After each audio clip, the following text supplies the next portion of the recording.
Aberdeen Proving Ground, Maryland, 12 de maio de 1942.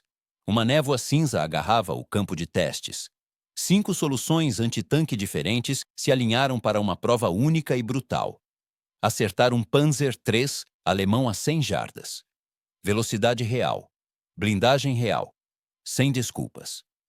A aposta era vida ou morte. Paraquedistas americanos estavam enfrentando tanques no norte da África. Fuzis contra aço. 80 libras de equipamento contra 25 toneladas de força blindada. O resultado era previsível e sombrio.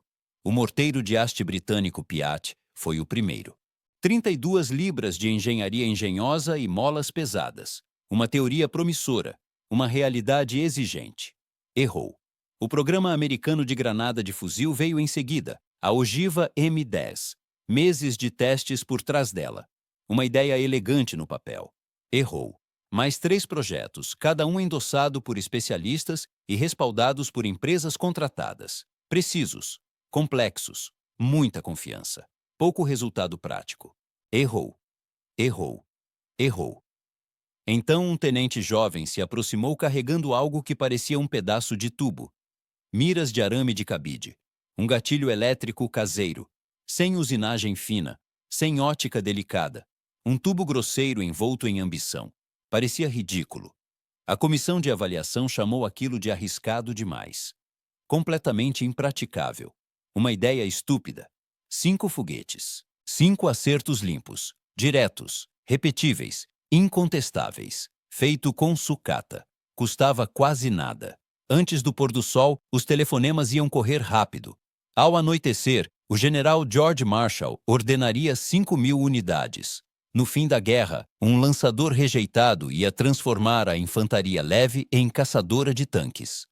As guarnições alemãs iam sentir sua picada. Mas esse desfecho começou aqui. Com um engenheiro, um pedaço de tubo e a coragem de ignorar os especialistas. Volte algumas semanas. Primavera de 1942. A sala de guerra do Departamento de Armamentos parecia sem ar. O coronel Leslie Skinner espalhou relatórios novos sobre a mesa. Cada página contava a mesma história. O norte da África estava despedaçando homens. O Africa Corps de Erwin Rommel se movia rápido e batia mais forte. As formações britânicas estavam vergadas e quebradas. Conselheiros americanos relatavam desastres com uma espécie de precisão entorpecida. A matemática era um massacre. Um Panzer III pesava 25 toneladas e avançava pela areia a 25 milhas por hora. Um paraquedista carregava 80 libras e podia correr a 8 milhas por hora em terreno plano se a sorte ajudasse. Quando essas velocidades se encontravam, a física escolhia um lado, e a física favorecia o tanque. Skinner examinou uma fotografia da linha de Gazala. Paraquedistas britânicos haviam saltado atrás das posições alemãs para paralisar o abastecimento. Eles se entrincheiraram. Eles esperaram. Depois, Panzers avançaram como uma maré. O fuzil anticarro Boys, 39 libras de esforço britânico, não ajudou. Projéteis calibre 0,55 ricocheteavam na blindagem alemã como cascalho. De 240 soldados lançados, só 37 cruzaram de volta as linhas aliadas. As paredes do escritório de Skinner estavam cobertas de gráficos de produção. Não havia consolo ali. As fábricas alemãs estavam produzindo tanques num ritmo que as americanas não conseguiam acompanhar. A Wehrmacht havia aperfeiçoado as armas combinadas desde a Polônia e a França. Blindados, infantaria, artilharia e aviação. Tudo ligado. Tudo em movimento. A doutrina americana ainda vivia nas trincheiras da última guerra. Táticas e ferramentas defasadas em 20 anos. Na mesa de Skinner havia algo diferente. Um pequeno fio de esperança, se alguém conseguisse levar isso até um tanque sem matar quem disparasse. A ogiva de carga moldada M10. Uma ideia suíça refinada até um ponto agudo. A carga oca de Henry Mohaupt concentrava a energia explosiva num jato estreito de cobre derretido. Podia perfurar 50 milímetros de aço laminado. Testes de laboratório diziam que podia vencer qualquer tanque alemão então em serviço. A ogiva não era o problema, era o caminho. Com 3,5 libras, a M10 era pesada demais para lançar com precisão. As versões lançadas por fuzil quebravam os fuzis que as disparavam. Coronhas estilhaçavam, ombros deslocavam. Dispositivos que funcionavam uma vez falhavam no segundo ou no terceiro disparo. A única forma segura de posicionar a ogiva exigia que um homem chegasse até o tanque e tocasse nele. Nenhum comandante ordenaria isso. Nenhum soldado sobreviveria a isso. O tenente Edward Uhl chegou à porta de Skinner numa manhã de terça. Recém-saído do programa de engenharia mecânica da Lehigh University. 24 anos. Uma mente afinada para trabalho cuidadoso. Tinha o hábito de rabiscar conceitos em margens e envelopes. Quieto. Direto. Ouvia mais do que falava. Alguns superiores achavam esse foco incômodo. Skinner viu potencial. O coronel empurrou os documentos da M10 e uma pilha de ideias de entrega que já tinham falhado. Precisamos enviar esta ogiva a 300 jardas, disse ele. E precisamos fazer isso sem ferir os nossos homens.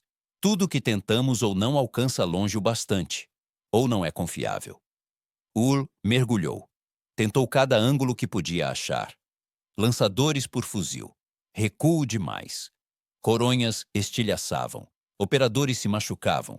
A precisão sumia antes de o disparo passar de 50 jardas. Variações de morteiro. Os tiros voavam tortos além dessas mesmas 50 jardas. Catapultas de mola pareciam tolas e funcionavam pior. Cada conceito resolvia um problema e criava mais dois. Então, um estalo. Uma caminhada pela linha de sucata no Indian Head Naval Proving Ground. Um tubo de morteiro de 60 milímetros estava largado ali. 5 pés de aço com o diâmetro certo para a M10. Parecia sucata. Era uma pista. Lançadores tradicionais tentavam domar a combustão como um animal temperamental. Mecanismos complexos. Pressão confinada. Muitos pontos de falha. Uhl inverteu a lógica. E se o foguete queimasse por completo antes de sair do tubo? Se o propelente fosse totalmente consumido, o próprio tubo protegeria o operador, sem jato reverso para cozinhar a guarnição, sem recuo que destroçasse as armas. O projétil sairia a uma velocidade constante. Limpo, previsível, preciso. Ele conseguiu um espaço numa oficina mecânica e começou a trabalhar. Soldou uma empunhadura de pistola. Ligou um gatilho simples a uma caixa de baterias. Pilhas tipo D, baratas, disponíveis, confiáveis. Fez miras de ferro com sucata e as parafusou no tubo. Testou o disparo no rio Potomac. O foguete voou em linha reta. O tubo sobreviveu. Um começo. Ele levou o protótipo até a sala do Conselho de Avaliação de Material Bélico. A sala pareceu esfriar alguns graus. Especialistas olharam por cima dos óculos de aro. Começaram a apontar falhas. O especialista em armas leves balançou a cabeça. Perigoso demais. O jato traseiro vai torrar quem estiver atrás do atirador. O especialista em explosivos fez cara feia para os motores. Foguetes de combustível sólido são instáveis, alertou. Dão pane, explodem antes da hora, falham quando você precisa deles. O conselho preferiu o que já conhecia. Ficar com o morteiro de espigão. Deixar o risco com os britânicos. Os Estados Unidos iam esperar por provas. As notícias chegaram antes da paciência se esgotar. Patrulhas alemãs apreenderam equipamento do Special Operations Executive britânico. Entre os itens havia esboços e protótipos de lançadores de foguetes. Engenheiros da Wehrmacht já faziam engenharia reversa. Uma vantagem estreita estava prestes a virar tecnologia compartilhada. Se os Estados Unidos não colocassem logo um sistema prático em campo, a vantagem iria virar contra eles. Uma demonstração final foi marcada para Aberdeen em maio. 5 armas antitanque, comprovadas ou bem financiadas, ficariam alinhadas ao lado do tubo de Uhl. Um vencedor. Produção imediata. O resto sumiria em relatórios e depósitos. Uhl trabalhou dias de 18 horas na oficina de Skinner. O tubo bruto precisava aguentar disparos repetidos. Ele enrolou todo o comprimento com fio de aço de piano. Uma segunda pele para impedir que uma falha extrema virasse fatal. Ele duplicou o circuito de ignição com 2 pilhas tipo D em paralelo. Energia redundante para condições de campo. Ele cuidou da coronha. Testes iniciais deixaram hematomas nos braços e bagunçavam a pontaria. Ele entalhou uma coronha nova em nogueira. Veios da madeira orientados para a resistência. Absorção natural de impacto que o metal não igualava. O encaixe no ombro melhorou. A pontaria firmou. O foguete exigia tanto cuidado quanto o lançador. Hull acoplou a carga Oka M10 a um motor de combustível sólido que faria o escape dentro de um tubo de 54 polegadas. O grão de propelente importava, queimar rápido demais e a pressão disparava. Um tubo destruído, queimar devagar demais e resíduo quente saía para trás do operador. Um perigo. Ele fez testes estáticos de novo e de novo, ajustou a geometria, mediu pressão e tempo. No fim, o resultado se manteve. Combustão completa em 1/50 de segundo. Um pulso limpo. O projétil saiu a 265 pés por segundo. Especificações cumpridas. O lançador pesava 13 libras. Cada foguete pesava 3,4 libras. O alcance efetivo chegava a 300 jardas, com precisão confiável. A ogiva podia perfurar 4 polegadas de aço laminado homogêneo. Suficiente para vencer a blindagem lateral ou traseira de qualquer tanque alemão em serviço na época. Uma equipe treinada de 2 homens podia disparar 6 disparos por minuto, se a munição acompanhasse. Aberdeen ganhou vida à medida que o dia de teste se aproximava. Chegaram caixotes. As equipes conferiam ferramentas e medidores. Os britânicos trouxeram seu morteiro Spigot Piat. Tinha um histórico sólido. Contribuição do Executivo de Operações Especiais. Testes dos comandos. Apoio de gente poderosa. Também tinha um custo, 32 libras de massa. E uma mola do tamanho de uma armadilha de urso. Exigia força. Exigia tempo. Em troca, prometia o efeito de uma carga oca. A promessa não era o problema. A granada de fuzil americana M10 cobria outra frente. Melhora incremental em uma plataforma conhecida. Um Garand com copo lançador e cartuchos de festim. Todo atirador, em teoria, podia deter um tanque. Relatos do norte da África já tinham apontado as lacunas. Alcance insuficiente, baixa precisão. Ogivas que não funcionavam no alvo. Teoria versus prática. A prática tinha a última palavra.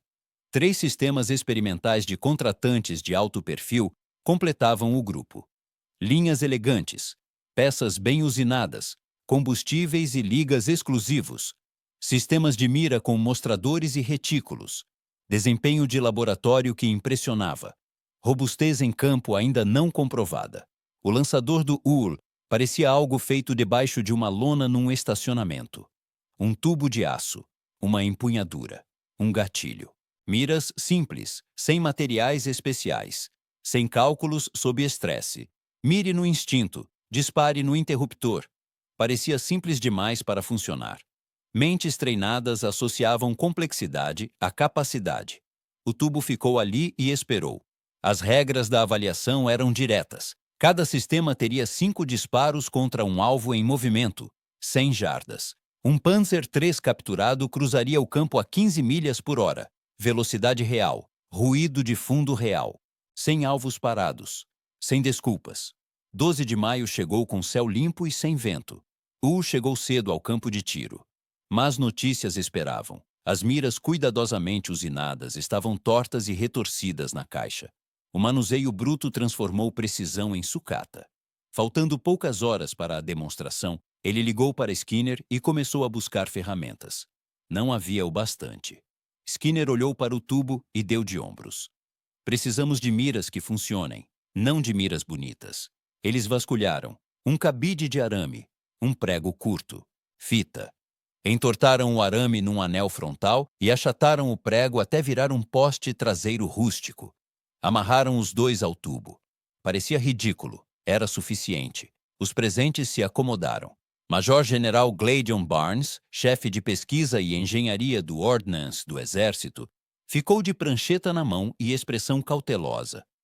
Oficiais da inteligência britânica observavam com rostos serenos. Representantes das contratadas conferiam os relógios e evitavam se encarar. Além deles estava a verdade maior. Os blindados alemães continuavam avançando. A infantaria americana não tinha resposta confiável. O projeto vencedor iria direto para a linha de produção. Atraso significava mais baixas. Isso não era metáfora. A equipe britânica foi à linha com o P-1AT. 2 homens operavam a arma. Um firmou o cano. O outro lutou contra a mola grande. O Panzer surgiu, a pintura cinza um borrão contra o verde de Maryland. 15 milhas por hora. Um zumbido constante. A primeira bomba do P-1AT saiu da arma com um baque pesado. A mola estalou. O projétil descreveu um arco. Pareceu bom nas primeiras 200 jardas. Depois, o vento e a imprecisão do sistema Spigot apareceram. A bomba ficou curta em 15 jardas. A terra saltou e ficou no ar. O alvo continuou avançando. Tentaram de novo. Armar. Baque. Arco. Erro. Um disparo passou por cima da torre. Outro caiu à esquerda, a 20 jardas. Armar levava tempo. Mirar levava mais. O tanque não esperou. 5 disparos depois, a equipe recuou. Nenhum acerto. A equipe americana de granada de fuzil veio em seguida. M1 Garands com dispositivos de lançamento. Cartuchos de festim nas câmaras. O líder da equipe tinha feito mais exercícios do que conseguia contar.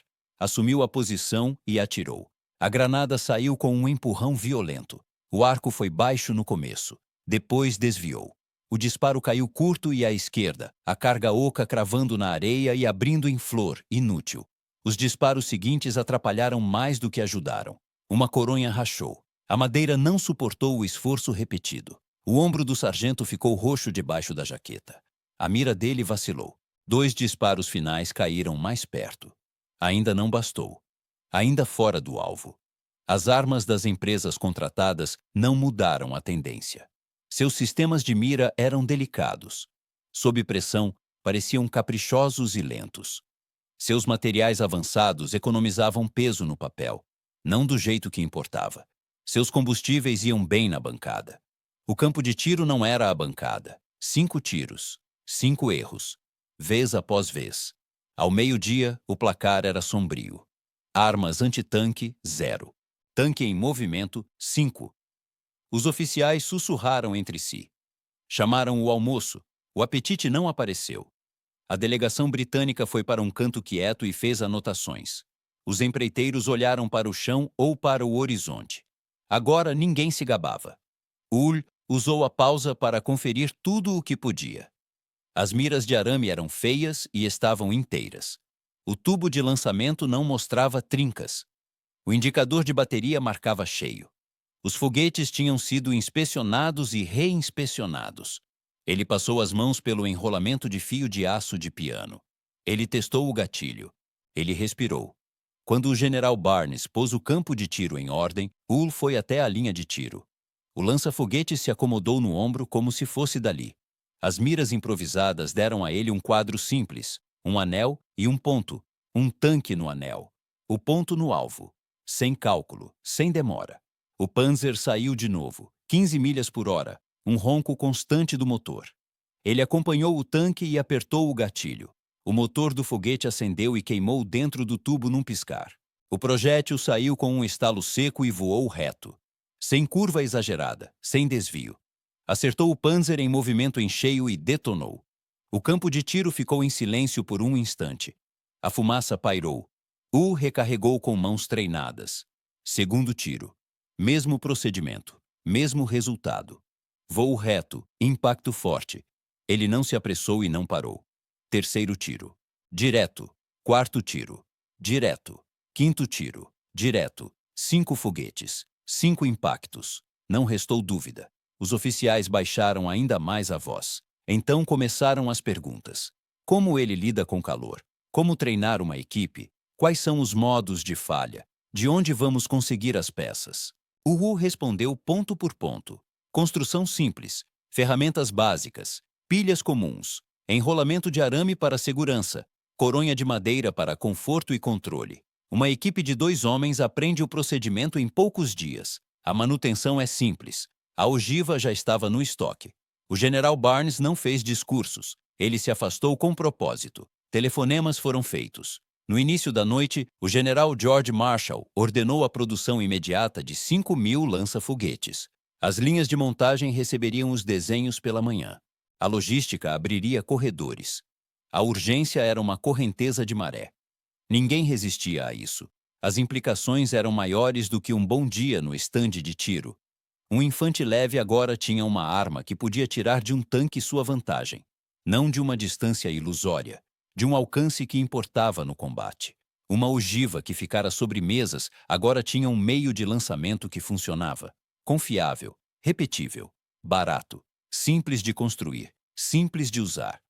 Nos meses seguintes, paraquedistas aprenderam a carregar aos pares. Um armava e mirava, o outro carregava e observava. Eles se posicionavam atrás de muros e em becos, grudavam no chão, esperavam o ângulo certo, aprenderam os limites, aprenderam os pontos fortes. Tanques que antes atravessavam posições começaram a contornar de longe. Tripulações que antes ignoravam a infantaria passaram a temê-la. O equilíbrio mudou. Nada disso teria acontecido sem as lições duras do norte da África, sem a matemática brutal de velocidade e massa, sem a fotografia de Ghazala, sem a percepção de que precisão sem praticidade é fracasso vestido de progresso. Também não teria acontecido sem um engenheiro que viu solução na sucata, um pedaço de tubo de morteiro, um rolo de arame de piano, uma coronha de nogueira, um cabide de arame, uma ideia que contrariava expectativas e abraçava a simplicidade. Instituições costumam premiar planos perfeitos. A guerra premia ferramentas que funcionam. O PIAT britânico ainda veria serviço. A granada de fuzil ainda teria utilidade. Os projetos dos contratados alimentariam trabalhos futuros. Mas naquele dia em Maryland, a arma que parecia um cano de esgoto mudou a conversa. Provou que uma carga oca, se entregue de forma limpa e segura, podia dar aos soldados a pé poder real contra blindados. Há uma lição naquela linha de tiro. Por trás dos uniformes e dos cargos, por trás dos conselhos e dos orçamentos, a inovação vem da clareza. Defina o problema, fure o ruído, construa o que funciona, depois prove. Paraquedistas precisavam de um jeito de derrotar tanques sem morrer para isso. A resposta não veio de um folheto. Veio de um engenheiro que se recusou a deixar a complexidade esconder o alvo. Quando tripulações alemãs depois entraram no alcance de americanos levemente armados, fizeram isso com nova cautela. Tinham aprendido a temer um tubo fino no ombro e um anel de arame apontado para eles. O infante aliado ganhou um jeito de se impor à sombra dos blindados. Isso importou. Ao fim da guerra, o lançador nascido do ceticismo havia remodelado as táticas no nível de grupo. Mudou como os tanques se aproximavam de ruas de cidade e cercas vivas. Mudou como a infantaria se entrincheirava e como se movia. Fez tudo isso com um custo que não esmagou fábricas nem a logística. Tornou real a promessa de uma ogiva. Lembre a cena de abertura, a névoa, o tanque em movimento, os erros cheios de confiança, o tubo tosco, 5 disparos, 5 acertos, ordens de produção antes de escurecer. A sequência parece inevitável quando você conhece o final. Foi tudo menos inevitável. Começou em um escritório silencioso com más notícias. Passou por um ferro velho. Sobreviveu a uma comissão hostil. Chegou à linha de tiro, com fio e fita como mira. Funcionou porque alguém decidiu testar uma ideia simples do jeito mais difícil e deixou o resultado falar. O coronel Skinner diria depois que valorizava soluções que podia segurar nas mãos. Lhe entregou uma ferramenta que pegou uma ideia disputada, a carga oca, e lhe deu pernas. Um jeito de encarar o aço com algo além de coragem. Um jeito de mudar a conta quando um tanque aparecia. Foi assim que a suposta ideia idiota de um engenheiro transformou paraquedistas em caçadores de tanques. Não foi milagre, não foi sorte. Foi encarar o problema sem vacilar. Foi confiar na física e em testes honestos. Construindo a coisa mais simples que pudesse funcionar. E provando isso sob pressão.